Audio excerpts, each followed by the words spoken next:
देहूमध्ये एका घरगुती गणेश देखाव्याची सध्या जोरदार चर्चा सुरू आहे। संत तुकाराम महाराजांचे वंशज अभिजित महाराज मोरे यांनी बदलत्या देहूचं स्वरूप मांडणारा सुंदर देखावा सादर केला। हा देखावा तयार करण्यासाठी मोरे कुटुंबियांना 2 आठवडे लागले।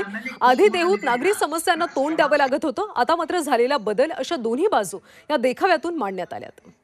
आणि या देखाव्याचा आढावा घेतलाय आमच्या प्रतिनिधी चैत्राली राजापूरकर यांनी। देहू गावामध्ये जगद्गुरु संत तुकाराम महाराजांचे वंशज अभिजित महाराज मोरे यांच्या घरी एक आगळा वेगळा देखावा सादर करण्यात आलेला आहे। या घरगुती गणेश उत्सवात त्यांनी बदलत्या देहूचे स्वरूप हा सुंदर असा देखावा सादर केला आहे।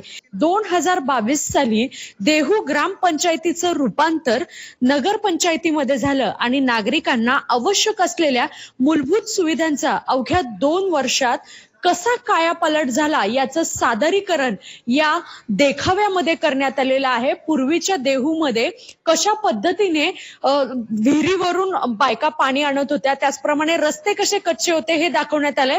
तर आत्ताचं जे देहू आहे, जे डेव्हलप झालेलं देहू आहे, यामध्ये डांबरी असलेले रस्ते असतील, त्याचप्रमाणे संपूर्ण देहूचा झालेला कायापलट असेल, हे संपूर्ण चित्रीकरण ह्याच्यामध्ये दाखवण्यात आलेलं आहे।